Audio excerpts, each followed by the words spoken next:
Hey everyone, welcome to 20 Side Adventures. This video is a little bit different format. I have been super busy with just life, work. We've had a death in the family.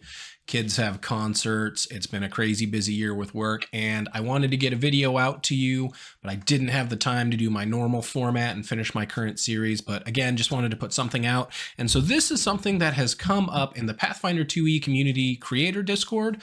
We have a Discord where all the different Pathfinder community content creators chatter back and forth, and people keep bringing up Timber Sentinel. And I can't understand why everyone thinks it's so strong. Did some looking around the internet, and I think there's just a couple pieces that game masters especially are missing with Timber Sentinel that really kind of take the wind out of its sails for the kineticist, and a bunch of builds that take a quick dip into Timber Sentinel because it is a level 1 feat. So that's what we're going to get into today, and we're not wasting any time with it. No further ado, we're going right to it because, again, I am short on time. So Timber Sentinel, it is a level 1 feat from the Wood Kineticist. This essentially lets you cast the Protector Tree spell, automatically ranking up with you. So unlimited casting of a regular spell slot in of itself is pretty strong.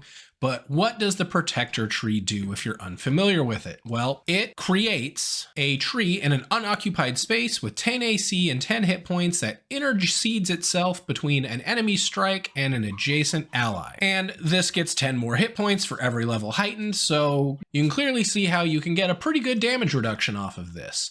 Well, there's a couple things you need to take into effect rather than just dropping trees everywhere. The very first is we need to look at the plant trait. Vegetable creatures have the plant trait.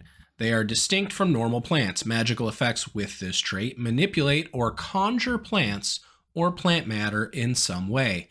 Effects that manipulate plants have no effect in an area with no plants. Well, this doesn't have the summon trait, so it is not summoning a plant. It is a spell effect, and if you read what the spell effect is, a medium tree suddenly grows. So you are manipulating plant matter to grow. If there are no plants in the area you are attempting to use Protector Tree or Timber Sentinel as a result, it simply will not work. Are you in an underground dungeon, which is essentially mortared concrete where there's no plants? Guess what? You're not summoning a tree. Are you on the second story of the inn where there's no plants because you're on the second story of a building? Guess what? Your Protector Tree isn't showing up. Are you anywhere else that there are just no plants currently available? You can't summon Protector Tree because you're not even summoning it. You can't grow a Protector Tree. Next, let's say the GM says, there's plants around, it's fine, your tree can show up. Okay.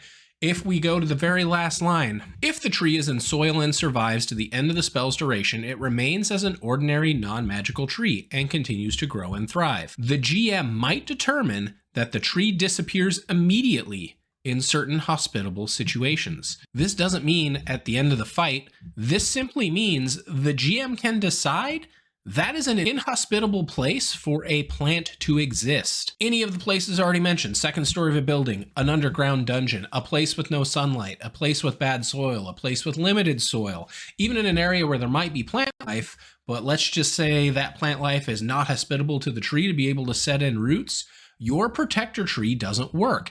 You cannot, by the rules, be dropping Protector Trees everywhere you want. It is highly restrictive by both the plant trait and GM fiat that they just don't believe a tree would work there. Now, I know you might be saying rule of cool or this or that, you're being too nitty gritty on it and kind of ruining the experience for the player's fantasy.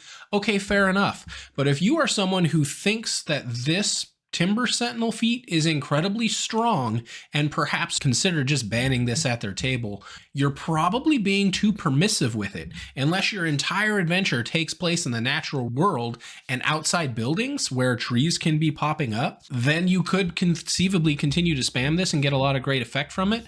But anywhere that you're in buildings, even in a heavily forested area already, where there's perhaps too much canopy coverage where a new tree cannot grow because it isn't a massive tree that shows up, it is a medium tree. It is no more than 6 feet tall. It may not be able to get to the sun, so now that's deemed inhospitable. So the GM says it's vanished because the tree's like, I'm out. This isn't for me. That does take a lot of the GM considering their world, but this spell is reined in by the physics and reality of the world around you.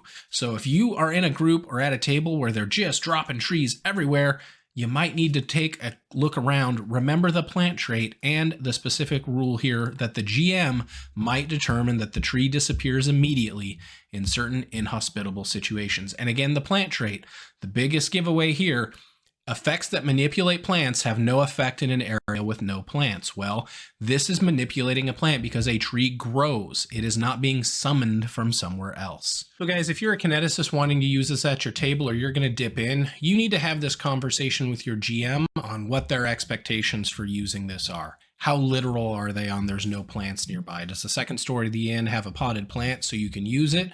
Does the second story of the inn able to utilize the plants outside the window to be able to manipulate it?